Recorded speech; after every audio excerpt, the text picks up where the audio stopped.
ಚಂದ್ರಗ್ರಹಣ, ಸಂಪೂರ್ಣ ರಾಹುಗ್ರಸ್ತ ಚಂದ್ರಗ್ರಹಣ ಸೆಪ್ಟೆಂಬರ್ ತಿಂಗಳಲ್ಲಿ 2025 ಸೆಪ್ಟೆಂಬರ್ 7ನೇ ತಾರೀಕು ರಾತ್ರಿ ನಡೆಯುವಂತಹ ಈ ಒಂದು ರಾಹುಗ್ರಸ್ತ ಸಂಪೂರ್ಣ ಚಂದ್ರಗ್ರಹಣ ನಮ್ಮ ಭಾರತ ದೇಶಕ್ಕೆ ಆಚರಣೆ ಇದೆ. ಎಷ್ಟೋ ಜನ 7ನೇ ತಾರೀಕು ಬೆಳಗ್ಗಿನ ಜಾವ ಅಂತ ಕನ್ಫ್ಯೂಷನ್ ಮಾಡ್ಕೊಂಡ್ಬಿಟ್ಟಿದ್ದಾರೆ. ಆದ್ರೆ ವೆರಿ ಕ್ಲಿಯರ್ ಆಗಿ ಹೇಳ್ತೀನಿ, 7ನೇ ತಾರೀಕು ರಾತ್ರಿ ಈ ಒಂದು ಚಂದ್ರಗ್ರಹಣದ ಪ್ರಭಾವ ನಮ್ಮಲ್ಲಿ ಕಾಣುವಂಥದ್ದು. ಚಂದ್ರಗ್ರಹಣ ಅಂದ್ರೆ ವೀಕ್ಷಕರೇ ರಾತ್ರಿನೇ ಬರುವಂಥದ್ದು, ಸೂರ್ಯಗ್ರಹಣ ಅಂದ್ರೆ ಬೆಳಗ್ಗೆ ಬರುವಂಥದ್ದು. ಇದು ನಾವು ತಿಳ್ಕೋಬೇಕು. ಸರಿ, ಹಾಗಾದ್ರೆ ಈ ಸಂಪೂರ್ಣ ರಾಹುಗ್ರಸ್ತ ಚಂದ್ರಗ್ರಹಣ ಯಾವ ರಾಶಿಗೆ ಹಾಗೂ ಯಾವ ನಕ್ಷತ್ರಕ್ಕೆ ದೋಷಗಳು ಬರುತ್ತೆ, ಹಾಗೆ ಭೋಜನದ ವಿಚಾರ, ಮತ್ತೆ ವಿಶೇಷವಾಗಿ ಗರ್ಭಿಣಿ ಸ್ತ್ರೀಯರು ಯಾವ ಒಂದು ರೂಲ್ಸ್ ಅಂಡ್ ರೆಗ್ಯುಲೇಷನ್ಸ್ ಅನ್ನು ಫಾಲೋ ಮಾಡಬೇಕು ಅನ್ನುವಂತಹ ಸಂಪೂರ್ಣ ಮಾಹಿತಿಯನ್ನು ಕೊಡ್ತಾ ಬರ್ತೇನೆ.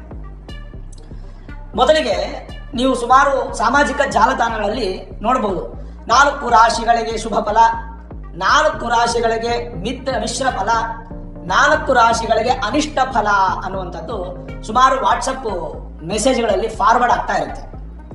ಆದ್ರೆ ಅದು ಹೌದು, ಒಂದು ಪಕ್ಷ ಸರಿ. ಯಾವ ನಕ್ಷತ್ರದಲ್ಲಿ ರಾಹು ಇರ್ತಾರೆ ಆ ನಕ್ಷತ್ರದ ಪ್ರಭಾವದಲ್ಲಿ ನಾವು ಗ್ರಹಣಗಳನ್ನು ಅನಾಲಿಸಿಸ್ ಮಾಡಬೇಕೆ ಹೊರತು ಅದಕ್ಕೂ ಉಂಟಾದಂತಹ ಪರಿಹಾರಗಳನ್ನು ಮಾಡ್ಕೋಬೇಕೆ ಹೊರತು ಮಿಶ್ರ ಫಲ, ಅನಿಷ್ಟ ಫಲ, ಶುಭ ಫಲ ಅನ್ನುವಂಥದ್ದು ಕಾಣಲಿಕ್ಕಿಲ್ಲ. ಆಮೇಲೆ ಗ್ರಹಣದಲ್ಲಿ ಶುಭ ಫಲ ಅನ್ನುವಂಥದ್ದಿಲ್ಲ. ಗ್ರಹಣದಿಂದ ದೋಷ ಬರುತ್ತಾ, ದೋಷ ಬರಲ್ವಾ ಅಷ್ಟೇ. ಅದರ ಅರ್ಥ ಗ್ರಹಣ ಅಂದ್ರೆ ಹಿಡಿಯುವಿಕೆ ಅಂತ ಹೇಳ್ತೀವಿ. ಗ್ರಹಣ ಅಂದ್ರೆ ಹಿಡಿಯೋದು. ಇದೊಂದು ಇದೆ ಅಂತಂದ್ರೆ ಒಂದು ವಸ್ತು, ಇದು ಗ್ರಹಣ ಅಂದ್ರೆ ಇದು ವಸ್ತುನ ಹಿಡ್ಕೊಂಡ್ರೆ ಅದು ಗ್ರಹಣ. ಯಾವಾಗ 180 ಡಿಗ್ರಿಯಲ್ಲಿ ಸೂರ್ಯ, ಚಂದ್ರ, ಭೂಮಿ ಈ ಗ್ರಹಗಳು 180 ಡಿಗ್ರಿಯ ಲೈನ್ ಅನ್ನ ಅಲೈನ್ ಮಾಡುತ್ತಲ್ಲ, ಅದನ್ನ ಗ್ರಹಣ ಕಾಲ ಅಂತೀವಿ. ಸೂರ್ಯನನ್ನ ಅಲೈನ್ ಮಾಡಿದ್ರೆ ಸೂರ್ಯಗ್ರಹಣ, ಚಂದ್ರನನ್ನ ಅಲೈನ್ ಮಾಡಿದ್ರೆ ಚಂದ್ರಗ್ರಹಣ. ಸರಿ, ಯಾವತ್ತು ಹಾಗಾದ್ರೆ 2025 ಸೆಪ್ಟೆಂಬರ್ ತಿಂಗಳು ಅಂದ್ರೆ 9ನೇ ತಿಂಗಳು 7ನೇ ತಾರೀಕು ಭಾನುವಾರ, ಭಾದ್ರಪದ ಶುದ್ಧ ಪೌರ್ಣಮಿ. ಭಾದ್ರಪದ ಶುದ್ಧ ಪೌರ್ಣಮಿ ಅವತ್ತು ನಾವು ಸಂಪೂರ್ಣ ರಾಹುಗ್ರಹಸ್ಥ ಚಂದ್ರಗ್ರಹಣ ಗ್ರಹಣಾಚರಣೆ ನಮಗಿದೆ. ಒಟ್ಟು 3 ಗಂಟೆ 31 ನಿಮಿಷ ಕಾಲ ಸಂಭವಿಸುವಂತಹ ಸುದೀರ್ಘ ಸಂಪೂರ್ಣ ಗ್ರಹಣ ಇದು. ತುಂಬಾ ಜಾಸ್ತಿ ಬಿಡಿ ಆ ಟೈಮಿಂಗ್ಸ್, 3 hours 31 minutes. ಗ್ರಹಣ ಯಾವಾಗ ಸ್ಪರ್ಶ ಆಗುತ್ತೆ ಭೂಮಿಗೆ ಅಂತಂದ್ರೆ ಸ್ಪರ್ಶಕಾಲ ರಾತ್ರಿ 9 ಗಂಟೆ 56 ನಿಮಿಷಕ್ಕೆ ಗ್ರಹಣದ ಸ್ಪರ್ಶಕಾಲ ನಮಗೆ ಅಪ್ಲೈ ಆಗುತ್ತೆ. ಅದರ ಮಧ್ಯಕಾಲ ರಾತ್ರಿ 11 ಗಂಟೆ 42 ನಿಮಿಷಕ್ಕೆ ಮಧ್ಯಕಾಲ ಅಂತ ಹೇಳ್ತೀವಿ. ಅಂದ್ರೆ ಈ ಉದಾಹರಣೆಗೆ ಒಂದು ಟ್ರಯಾಂಗಲ್ ಅಂತ ಇಟ್ಕೊಳ್ಳೋಣ. ಈ ತರ ಮೇಲೋಗಿ ಬರುವಂತದ್ದು ಅಲ್ವಾ, ಈ ತರ ಗ್ರಹಣ ಪ್ರಾರಂಭ ಆಗಿ ಪೀಕ್ ಟೈಮ್ ಅಂತ ಹೇಳ್ತೀವಲ್ಲ, ಅದನ್ನ ನಾವು ಮಧ್ಯಕಾಲ ಅಂತ ಹೇಳ್ತೀವಿ. ಪೀಕ್ ಟೈಮ್ ಅನ್ನ ಸೀದಾ ಹತ್ತುತ್ತೆ, ಮೇಲೆ ಕತ್ತುತ್ತೆ, 11 ಗಂಟೆ 42 ನಿಮಿಷಕ್ಕೆ ಡಾಟ್ ಬರುತ್ತೆ ಪೀಕ್ ಟೈಮ್. ಅಲ್ಲಿಂದ ಮತ್ತೆ ಕೆಳಗಿಳಿಕೆ ಮೋಕ್ಷ ಅಂತ ನಾವು ಆ ತರ ಎಕ್ಸಾಂಪಲ್ ತಗೊಳ್ಬೇಕು ಅಂತ ನಿಮ್ಗೆ ಹೇಳ್ತೀವಿ. ಪೀಕ್ ಟೈಮ್ ಮಧ್ಯಕಾಲ 11 ಗಂಟೆ 42 ನಿಮಿಷ, ಮೋಕ್ಷ ಕಾಲ ಮಧ್ಯರಾತ್ರಿ 1 ಗಂಟೆ 27 ನಿಮಿಷ. ಅಲ್ಲಿವರೆಗೂ ಸಂಭವಿಸುತ್ತೆ 3 ಗಂಟೆ 31 ನಿಮಿಷಗಳ ಕಾಲ ಸಂಪೂರ್ಣ ಸುದೀರ್ಘ ಚಂದ್ರಗ್ರಹಣ ಅಂತ ಹೇಳ್ತೀವಿ ನಾವು. ಸರಿ, ಹಾಗಿದ್ರೆ ಯಾವ ಯಾವ ನಕ್ಷತ್ರಕ್ಕೆ ಯಾವ ಯಾವ ರಾಶಿಗೆ ಈ ಒಂದು ಚಂದ್ರಗ್ರಹಣದ ಪ್ರಭಾವ ಇರುತ್ತೆ ಅನ್ನುವಂಥದ್ದಾದ್ರೆ, ಈಗ ರಾಹು ಇರತಕ್ಕಂಥದ್ದು ಶತಭಿಷ ನಕ್ಷತ್ರ. ಹಾಗಾಗಿ ಶತಭಿಷ ನಕ್ಷತ್ರ ಕುಂಭರಾಶಿಯವರಿಗೆ ಈ ಒಂದು ಗ್ರಹಣದ ಎಫೆಕ್ಟ್ ಅನ್ನುವಂಥದ್ದಿದೆ. ಅದು ಬಿಟ್ರೆ ಪೂರ್ವಭಾದ್ರ ನಕ್ಷತ್ರ, ಕುಂಭರಾಶಿ ಹಾಗೂ ಮೀನರಾಶಿಯವರಿಗೆ ಈ ಒಂದು ಚಂದ್ರಗ್ರಹಣದ ಎಫೆಕ್ಟ್ ಅನ್ನುವಂಥದ್ದು ಕಾಣುತ್ತೆ. ಒಟ್ಟಾರೆ 2 ನಕ್ಷತ್ರಗಳು, ಒಂದು ಶತಭಿಷ, ಇನ್ನೊಂದು ಪೂರ್ವಭಾದ್ರ.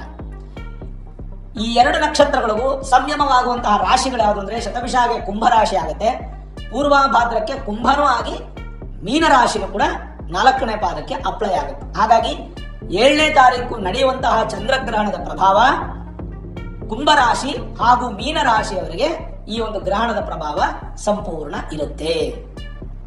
ಸರಿ, ಈ ತ್ರಿಕೋಣ ನಕ್ಷತ್ರಗಳು ಅಂತ ಹೇಳ್ತೀವಿ. ಈಗ ಶತಭಿಷ ನಕ್ಷತ್ರದಲ್ಲಿ ರಾಹು ಕೂತ್ಕೊಂಡಿದ್ದಾರೆ ಅಂತಂದ್ರೆ, ಅಂದ್ರೆ ರಾಹುವಿನ ನಕ್ಷತ್ರವೇ ಶತಭಿಷ. ಅದರ ತ್ರಿಕೋಣ ನಕ್ಷತ್ರಗಳು ಯಾವುದು ಅಂತಂದ್ರೆ ಶತಭಿಷಾಗ ಅಧಿಪತಿನೂ ರಾಹು, ಸ್ವಾತಿ ನಕ್ಷತ್ರಕ್ಕೆ ಅಧಿಪತಿನೂ ರಾಹು, ಹಾಗೂ ಆರಿದ್ರ ನಕ್ಷತ್ರಕ್ಕೆ ಅಧಿಪತಿನೂ ರಾಹು, ಹಾಗಾಗಿ ಈ 3 ನಕ್ಷತ್ರಗಳವರು ಕೂಡ ಶಾಂತಿ ಮಾಡಿಕೊಳ್ಬೇಕು. ಶತಭಿಷ, ಆರಿದ್ರ, ಸ್ವಾತಿ ಈ 3 ನಕ್ಷತ್ರದವರು ಪರಿಹಾರವನ್ನ ಮಾಡಿಕೊಳ್ಬೇಕು. ಏನ್ ಪರಿಹಾರ ಅಂತ ಹೇಳ್ತೀವಿ. ಇನ್ನೊಂದು ಪೂರ್ವಭಾದ್ರ ನಕ್ಷತ್ರ. ಪೂರ್ವಭಾದ್ರ ನಕ್ಷತ್ರಕ್ಕೆ ಅಧಿಪತಿನೂ ಗುರುನೇ, ವಿಶಾಖ ನಕ್ಷತ್ರಕ್ಕೆ ಅಧಿಪತಿನೂ ಗುರುನೇ, ಇನ್ನು ವಿಶೇಷವಾಗಿ ಪುನರ್ವಸು ನಕ್ಷತ್ರಕ್ಕೆ ಅಧಿಪತಿನೂ ಗುರುನೇ. ಈ 3 ನಕ್ಷತ್ರಗಳವರು ಕೂಡ ಪರಿಹಾರವನ್ನ ಮಾಡಿಕೊಳ್ಬೇಕು. ಒಟ್ಟು 6 ನಕ್ಷತ್ರ, 2 ರಾಶಿಯವರಿಗೆ ಗ್ರಹಣದ ಪ್ರಭಾವ ಅನ್ನುವಂಥದ್ದು ಇದ್ದೇ ಇರುತ್ತೆ. ಹಾಗಾದ್ರೆ ಪರಿಹಾರ ಏನು? 2 ರೀತಿಯಾದಂಥ ಪರಿಹಾರ. ಒಂದು ಮಂತ್ರ ಪಠನೆ ಹೇಳುವುದು ಅಥವಾ ಕೇಳುವುದು, ಇನ್ನೊಂದು ದೇವಸ್ಥಾನದಲ್ಲಿ ನಡೆಯುವಂತಹ ಶಾಂತಿ ಪೂಜೆಗಳಿಗೆ ನಾವು ಪಾಲ್ಗೊಳ್ಳುವಂಥದ್ದು. 2 ತರ ಪರಿಹಾರವನ್ನು ನಾವು ಕಾಣಬಹುದು. ಮೊದಲನೇ ಪರಿಹಾರ ಏನಪ್ಪಾ ಅಂತಂದ್ರೆ, ದೇವಸ್ಥಾನದಲ್ಲಿ ಮಾರನೆಯ ದಿನ ಅಂದ್ರೆ 8ನೇ ತಾರೀಕು ಬೆಳಗ್ಗೆ ದೇವಸ್ಥಾನವನ್ನ ಶುದ್ಧಿ ಮಾಡಿ ದೇವರಿಗೆ ಅಭಿಷೇಕ ಇತ್ಯಾದಿಗಳನ್ನು ಮಾಡಿ, ತದನಂತರ ರಾಹು ಹೋಮ, ಚಂದ್ರ ಹೋಮ, ನವಗ್ರಹ ಹೋಮ, ನಕ್ಷತ್ರ ಹೋಮವನ್ನು ಮಾಡ್ತಾರೆ. ಇದು ದೇವಸ್ಥಾನಗಳಲ್ಲಿ ಮಾಡುವಂಥದ್ದು ಪದ್ಧತಿ ನಮಗೆ ಕಾಣ್ತಾ ಇದೆ. ಈ 4 ತರದ ಹೋಮಗಳು, ಒಂದು ರಾಹು ಹೋಮ, ಇನ್ನೊಂದು ಚಂದ್ರ ಹೋಮ, ಇನ್ನೊಂದು ನವಗ್ರಹ ಹೋಮ, ಇನ್ನೊಂದು ನಕ್ಷತ್ರ ಹೋಮ. ಈ 4 ಹೋಮಗಳನ್ನು ನಾವು ಸಾಧಾರಣವಾಗಿ ಗ್ರಹಣ ಟೈಮಲ್ಲಿ ಮಾಡ್ತೀವಿ. ಮಾರನೇ ದಿನ ಅಂದ್ರೆ 7ನೇ ತಾರೀಕು ರಾತ್ರಿ ಗ್ರಹಣ ಮುಗಿದು 8ನೇ ತಾರೀಕು ಬೆಳಗ್ಗೆ ಯಾರ್ಯಾರ್ದು ಕುಂಭರಾಶಿ ಇದೆ, ಮೀನರಾಶಿ ಇದೆ, ಯಾರ್ಯಾರ್ದು ಪುನರ್ವಸು ನಕ್ಷತ್ರ, ವಿಶಾಖ ನಕ್ಷತ್ರ, ಪೂರ್ವಭಾದ್ರ ನಕ್ಷತ್ರ, ಆರಿದ್ರ ನಕ್ಷತ್ರ, ಸ್ವಾತಿ ನಕ್ಷತ್ರ, ಶತಭಿಷ ನಕ್ಷತ್ರ ಇದೆಯೋ ಅಂಥವರು ಉದ್ದಿನ ಕಾಳು ಹಾಗೂ ಅಕ್ಕಿ 2 ಬೊಕ್ಸೆ, ನೋಡಿ ಈ ತರದ್ದು ಬೊಕ್ಸೆ ಅಂತೀವಿ, 2 ಬೊಕ್ಸೆ ಇಟ್ಟು ಒಂದೊಂದು ಕವರ್ ಅಲ್ಲೋ, ಒಂದು ಬ್ಯಾಗ್ ಅಲ್ಲೋ, ಒಂದು ಪಾತ್ರೆಲ್ಲೋ ಇಟ್ಕೊಂಡು 8ನೇ ತಾರೀಕು ಬೆಳಗ್ಗೆ ಎಲ್ಲಾದ್ರೂ ಗ್ರಹಣ ಶಾಂತಿ ಮಾಡ್ತಿರ್ತಾರೆ, ಅಲ್ಲಿ ಹೋಗಿ ಒಂದು ಸಂಕಲ್ಪ ಮಾಡಿಸ್ಬಿಟ್ಟು ಅದನ್ನ ದಾನ ಕೊಟ್ಟು ಬರೋದಷ್ಟೇ. ಇದು ಒಂಥರದ ಪದ್ಧತಿ ಪರಿಹಾರ. ಇನ್ನೊಂದು ಪರಿಹಾರ ಇದೆ ಅಂದ್ರೆ ಬಹಳ ಸುಲಭವಾಗಿದೆ. ಏನಪ್ಪಾ ಅಂದ್ರೆ, ಒಂದು ಸ್ತೋತ್ರ, ನಾನು ಅದನ್ನ ಹೇಳ್ತೀನಿ, ಆ ಸ್ತೋತ್ರನ ಅದನ್ನ ನೀವು ಬರೆದಿಟ್ಕೊಳ್ಳಿ ಅಥವಾ ಸ್ಕ್ರೀನ್ ಶಾಟ್ ಮಾಡ್ಕೊಳ್ಳಿ, ಅಥವಾ ಇದನ್ನೇ ಎಷ್ಟು ಸಲ ಆಗುತ್ತೋ ಅಷ್ಟು ಸಲ ಕೇಳಲಿಕ್ಕೆ ಶುರು ಮಾಡಿ. ಬಹಳ ಸಿಂಪಲ್ ಶ್ಲೋಕ ಹೀಗಿದೆ: ಯೋಸೌ ವಜ್ರಧರೋ ದೇವ ಆದಿತ್ಯಾನಾಂ ಪ್ರಭುರ್ಮತಃ ಚಂದ್ರಗ್ರಹೋ ಪರಾಗೋಥ ಗ್ರಹ ಪೀಡಾಂ ವ್ಯಪೋಹತು. ಯೋಸೌ ದಂಡಧರೋ ದೇವ ಯಮೋ ಮಹಿಷವಾಹನಃ ಚಂದ್ರಗ್ರಹೋ ಪರಾಗೋತ್ತ ಗ್ರಹ ಪೀಡಾಂ ವ್ಯಪೋಹತು.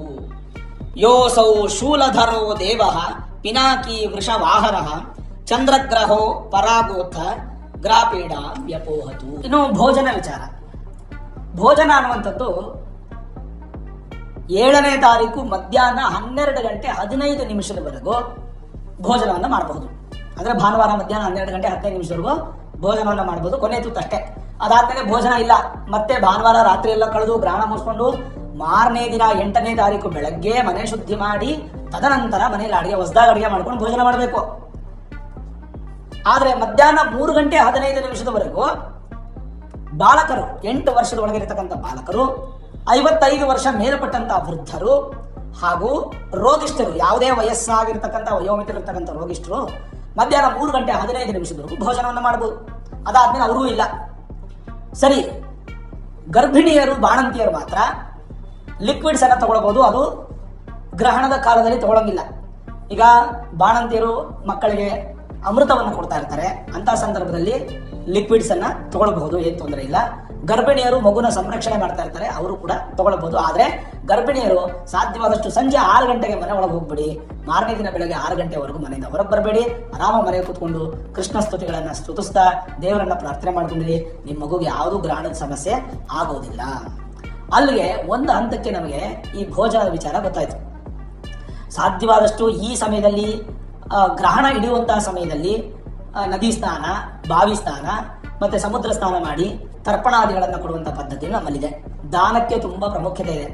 ಯಾರ್ಯಾರು ಈ ಮಂತ್ರಗಳನ್ನ ಉಪದೇಶ ಮಾಡ್ಕೋಬೇಕು ಅಥವಾ ಏನಾದ್ರೂ ಒಂದು ಧಾರ್ಮಿಕ ಒಂದು ಆಚರಣೆ, ದೇವಸ್ಥಾನ ತೆಗೆಯೋದು ಬಿಟ್ಟು ಬೇರೆ ಏನಾದ್ರೂ ಜಪಾದಿಗಳನ್ನ ಮಾಡಬೇಕು, ದಾನಾದಿಗಳನ್ನ ಮಾಡ್ಬೇಕಂದ್ರೆ ಇದು ಅತ್ಯಂತ ಪ್ರಶಸ್ತವಾದ ಕಾಲ. ಇದನ್ನ ಪರ್ವಕಾಲ ಅಂತ ಕರಿತೀವಿ ನಾವು.